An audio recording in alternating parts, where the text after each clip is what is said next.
Chapter 17. May the Best Win. That night everyone slept like logs. The morning broke warm and misty. This time the start of the hunt was arranged at a long lake, completely hidden in dense shrub.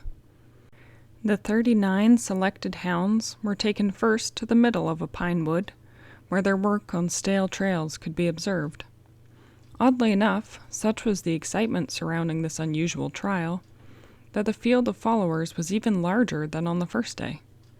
The handlers of the eliminated hounds coming along just to see the sport and the outcome. And Reddy's fame had been brought to many villagers, and they came on foot and on horseback. Reddy crouched beside Johnny and waited impatiently for the signal to go. In walking to the chosen starting place, he'd kept his nose busy and already noted a trail which he could scarcely hold himself back from following. The master gave the signal. "Go it, Reddy," whispered Johnny, and the big hound gave a bound, not forward like the others, but on the back trail, to the trail that he'd crossed far behind them. Every eye seemed on Reddy when he streaked away as if going home, quitting like any yellow cur. The judges watched him until he was out of sight, and then turned their attention to the pack which fanned out and was drawing the scrub. It took the pack 2 hours to start and run down a fox, and Reddy had not been seen again. When the fox took to a burrow, the laurels of the run went to the great doctor, who was in the lead, with Mr. Jones' favorite hound second. Again, number 35 was surely eliminated. Johnny said nothing to anyone, and no one said anything to him. They dared not, for they felt too sorry for him. The crowd prepared to move on, when suddenly some of the hounds began to prick their ears and start away in 2s and 3s, all in the same direction. The judges watched in surprise, and then someone shouted that he heard baying from somewhere far away. So great was the tension that one and all they started after the hounds, those on horses galloping, and what they found was Reddy baying at a big bobcat in the crotch of a live oak beside the long lake. The other hounds took up the cry and made a great clamor around the ancient moss-covered tree. There was plenty of excitement, much arguing. Had Reddy done the right thing? Was this fox hunting? What about the rules that declared only fox or wolf legitimate game? These were sportsmen, and it all ended in a general demand that since a bobcat was a very bad actor among a game and young pigs, he be chased out of the tree and given 15 minutes start and then hunted by the whole pack. If treed and escaped them again, he would be allowed his liberty unmolested. This seemed like a sporting and highly interesting proposition, and there was such unqualified approval and enthusiasm that the officials had to agree. Hounds were called off and taken well back in the pine wood. Then 2 of the more nimble men climbed the oak rather timidly and chased out the snarling spotted cat, which leapt all the way to the ground and ran into the heart of the scrub. He was as large as an ordinary hound and well able, as those who saw him knew, to put up a terrible fight with tooth and claw. The master, entering into the spirit of the unusual performance, held his watch, and 15 minutes later gave the signal. Whereupon the hounds came dashing to the scrub, and after circling, caught the scent, and were off, in a really wild chorus. Reddy was in the middle of them. This big cat could run. He went the whole length of the lake, and then dodged the pack, and came back through the scrub, leaping over the low brushes in his path. The thrilled crowd caught glimpses of him, and then saw the big red hound thundering along unerringly on the trail. These 2, the cat and Reddy, seemed all alone, the hunted and the hunter, in the race to the finish. Cheers went up, and suddenly there was a scraping of bark, and the gallery saw the bobcat climbing a tree that rose out of an arm of low scrub growth. 4, 5, 6 feet went the cat above the scrub. When up from the bushes burst Reddy, in one of the most prodigious leaps that anyone had ever seen a hound make. It seemed impossible that he could reach the climbing animal, but he caught it by the left foot and pulled it down. The 2 went out of sight in the bushes together. Rules to the contrary, it seemed likely that number 35 was still in the running. When it was over, the master fastened the big cat to his saddle, and the hunt moved to new ground. Here the hounds hunted an hour on cold trails before starting a fox, an artful one, that dodged around thick scrub until Reddy grew cagey and tried the wolf trick of going around the bush to the right when the fox went around it to the left. They met, and the hunt was over. Again a big discussion in the gallery. Reddy had not kept to the trail. Yes, but he'd been in the lead behind the fox and had made the kill on his circling without being assisted by any other hound driving the fox. Well, anyway, the judges would decide. The hunt continued. The next fox they raised from his bed was the canniest of all. He seemed to know exactly where the various members of his family were hiding, and took pains to lead the hounds to one after another of them, until foxes and hounds were running in every direction, the pack having split up wherever a fresh trail was found. The judges had a hard time to keep track of the different little groups, and finally called the hunt off, the usual 5-hour period having elapsed. The horn brought back a number of the hounds, but others continued to run, though the judges left them and returned to town. Johnny, with Marshall's aid, stopped Reddy, who was leading the 3 fast hounds, in the run after the original fox. None of the men could tell the foxes apart, but Reddy's unerring nose had kept him on the right trail, and he was just about as fresh as when he'd started, and fairly tearing over the ground. He minded Johnny's call, however, and reluctantly stopped. The great question was whether the judges would decide that the red hound's unusual but brilliant work had qualified him to continue. Many clustered around the bulletin board as 10 numbers were being written by the master. Johnny held his breath. The 10th was 35. Somehow the news went around that the highest scoring went to Doctor, Mr. Jones' trailer, and Reddy, though no one could learn which 3 of these was ahead. It looked like a tie between them for the first honor so far. There would be another day of sport, with all the hounds pitted against each other, and that day dawned quite like any other day, with the rising sun looking through the pines at the biggest gallery of the week. Out to see what the big red hound of the west could do against the fastest of the east and the fastest of the south. Would Reddy conform to the rules, or would he disqualify himself with some wild new idea? The gallery was backing him to win, unless, at the word, everyone began to hedge, not knowing just what to expect of him, but fearing it nevertheless. The master's hat dropped, and they were started on their last lap of trails. They ran forward to the nearest scrub, noses down, but not as low as when they were actually trailing. Each knew that the scrub would be the surest place in which to strike a trail. The watching gallery saw the tips of their tails waving among the low palmettos, and moving fast toward some open wood on the other side. There was no sound from any of them. When they came out of the scrub, they raced to the next scrub, hunted it, and raced jealously still to another. Here there was a delay. The tails were close together, as they worked on a very stale trail. Suddenly Reddy raised his head. He looked all around. He saw that the scrub had a heavily covered knoll on its left edge, the kind of place in which a fox usually makes his daybed, and to this wise Reddy ran without further pottering. No sooner had he entered it than a roar electrified all who heard. A fox was started. Reddy had again broken all the rules in leaving a trail, but he'd scored. As a break for Doctor, the fox ran straight to him, along the path in the scrub, and almost jumped down his throat. But Doctor, taken by surprise, missed, and had to turn to try to run him down. The fox dodged to the right and got out of sight quickly, and then started across the pine woods, with Doctor 50 yards behind, and Reddy, followed by the others, coming fast. They hit the edge of the blue lake and lost the trail. Up and down they ran, and then in circles. Suddenly Doctor plunged into the water and swam far ahead. Almost in the middle of the expanse of water was a moving gray object. Reddy saw the black and tan splash, took one sniff at the water to make sure he was right, and then plunged in after him. Both hounds made the water fairly boil. The fox, with his bushy tail floating behind him, was doing his best. He kept one eye on his pursuers and the other on the far bank as he churned to safety. His feet found the shallows, and he made several plunges, and was in the grass that separated the water from the first bushes. Behind him raced Doctor, with Reddy gaining, but still yards behind. The other hounds were nowhere to be seen. Doctor reached the bank, shook his black body, and went almost screaming through the grass.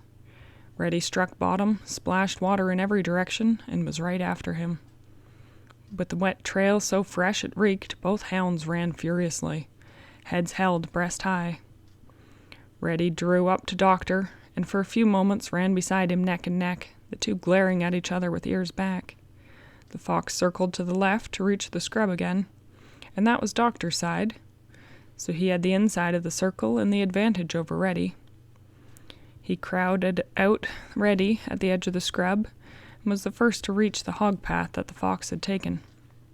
Down this he raced so hard that he came near enough to see his bedraggled prey ahead, while Reddy, directly behind, could not possibly pass him in this very narrow path through the bushes, and had run second when Doctor closed in fast for the kill. The whole race hung in the balance, with Doctor holding all the advantage, when suddenly Reddy gathered his great legs under him, leapt forward, and fairly sailed over Doctor's whole body to gain the lead. In 4 terrific jumps he caught up to the fox, lunged forward, and hurled it in the air to save himself from being tripped at such a speed. The fox lay where he fell. There was a hush, and then a loud cheering as the gallery, which had been able to see almost the whole performance, realized that the trial was over and a new king was crowned. A worthy one, the like of which that they had never before seen. Johnny was swamped with hearty backslapping and handshaking. He also had to pretend that his horse was unruly in order to get away. He felt elated, not on his own account, but for Reddy, whom all were calling the Wonder Hound. That night he received the solid silver 2-handled cup, amidst an ovation that made the assembly hall re-echo.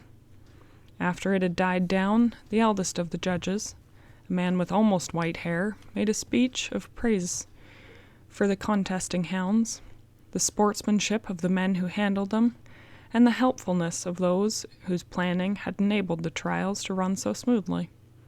Then he turned to Johnny and led him back to the middle of the little platform in front of the crowd.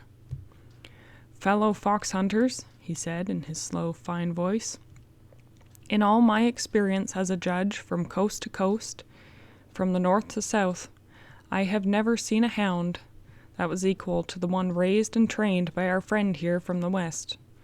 I'm glad to have been with you, and I am more than glad to have seen such a hound do his stuff. I think you all agree with me when I say that this has been the most interesting, the best field trial that we fox-hunting men gathered here have ever held." He waited for the hand-clapping to die down and then continued. "Our modest friend has not talked about the former exploits of his great hound, but I've heard a few of them from one of his close companions, and I hope that he will tell us in his own words the story of Reddy." In front of at least 300 people, Johnny stood for a few moments, so confused that he could scarcely collect his thoughts. I just don't know what to say," he told them at last. "Anyway, the story isn't really mine to tell. It belongs to a wolf back in Alberta. A black wolf we called the King, who raised Reddy from a miserable little pup that I lost in the mountains. When I got him back more than a year later, he is what you see today. He knew the woods, the mountains, and the plains. He knew how to fight a grizzly or catch a rabbit. I've never seen him lose a trail. Wherever I go, he goes. But someday, he will be back in the mountains of Alberta. For," and here Johnny hesitated, "I know that though he likes me, his heart is still and always will be with the King, that great old Alberta wolf." When Johnny walked from the platform, the crowd was too moved to think of cheering. There were many there who loved their hounds and knew just how the man felt when he talked like that. It was all very unusual. The chairman rapped with his gavel. "Remember, everybody," he called out, "tomorrow at 10 we hold the bench show. Meeting adjourned until then." Tomorrow at 10. With what pride and hope the owners of beautiful hounds fussed over their entries, washed and groomed them, trimmed their toenails. There were a number of classes for different ages and sexes, but the main event was the judging of the all-age class for male hounds. It was this one that Reddy was entered into. If he won, he would then come up against the winners of the puppy and the all-age female classes. After that, he would face the champion ranter for the title of Grand Champion. When Reddy, held by Johnny on a leash, was lined up with 14 others in the roped-off ring, Marshall, who was on the sidelines, fidgeted about in his nervous way.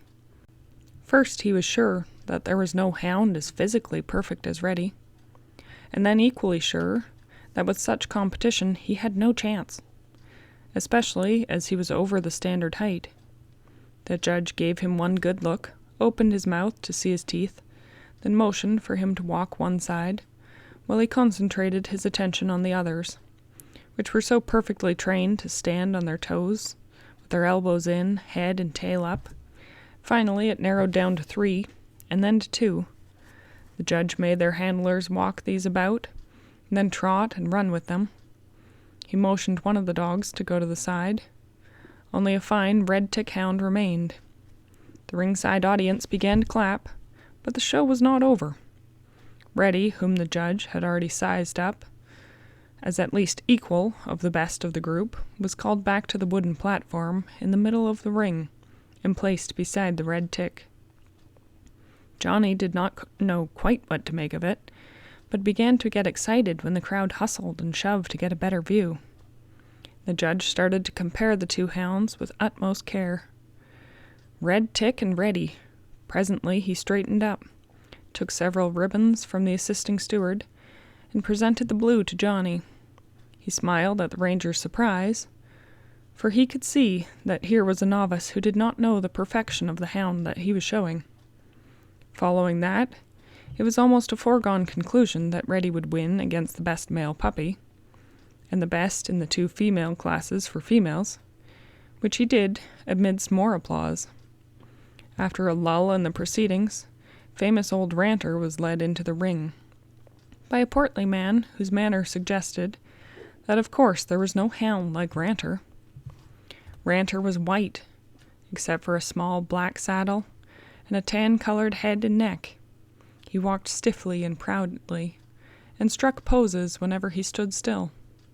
When he and Reddy were on the platform together, there seemed to be nothing else in the world except these two, standing there like statues, while the judge looked from them at every angle. Finally, however, the judge shook his head and told Johnny to straighten Reddy's pose. The big hound was at ease, almost slouching. Johnny tried, but he could not make him stay stiff-legged like the haughty Ranter. Again the judge shook his head, and a triumphant gleam came into the eye of Ranter's owner. Even Ranter curled his aerostatic lip at Reddy, for it was plain to him, as well as the others, that he'd won preference of some kind. Marshall was fidgeting worse than before. And then something happened. A growing dislike for the disdainful Ranter, who stood there sneering at him, began to make Reddy, good-natured as he usually was, bristle from the pent-up feelings of rage. He began to straighten, his muscles hardening in his great legs, his head going up and his tail arching. The judge was on his way to the ribbon counter, when through the corner of his eye he caught Reddy's new stance. He turned and looked and then came back to the hounds. Deep in Reddy's chest was a rumble as he stood there, wolf-like in his dignity, daring the other hound to make a hostile move. There was something wild, terrible, and yet magnificent about him. The judge ran his hand across the high shoulders, put his weight on the middle of Reddy's back. This time it did not sag a fraction of an inch. He pressed harder and harder and then gave up. Once more he stood a few feet away and looked at the two superb hounds. There was a light in his eyes. Slowly he backed to the ribbon counter, reached for the prize, and then came forward again and stood looking at those two perfect animals, each the embodiment of strength and grace, each watching the other out of the tail of his eye and hating him. Johnny kneeling beside Reddy, and never taking his eyes from him, lest there be a battle which he could not stop, suddenly sensed a loosening of the ringside tension, and then there was a great clapping. He looked up and saw a many-colored ribbon in his hand. Scarcely believing his eyes, he had to squeeze them shut to make sure it was real. He laid it on Reddy's shoulders and stood to have a better look at the effect. And in that instant the defeated champion struck, straight for Reddy's throat. Shouts of warning sounded from all sides. Reddy whirled, quicker than a flash. Quicker perhaps than the king, from whom he'd learned this defense. His shoulder and body struck the other. When he was completely off balance, he threw him sideways from the platform, so that he rolled over and over in the dirt. Johnny gripped Reddy around the neck with all his power and held him immobile while Ranter was being pulled away. Marshall was no longer jittery. He was throwing hat, coat, and everything he could lay his hands on into the air in crazy celebration. Everybody was congratulating everybody else, as if all had won.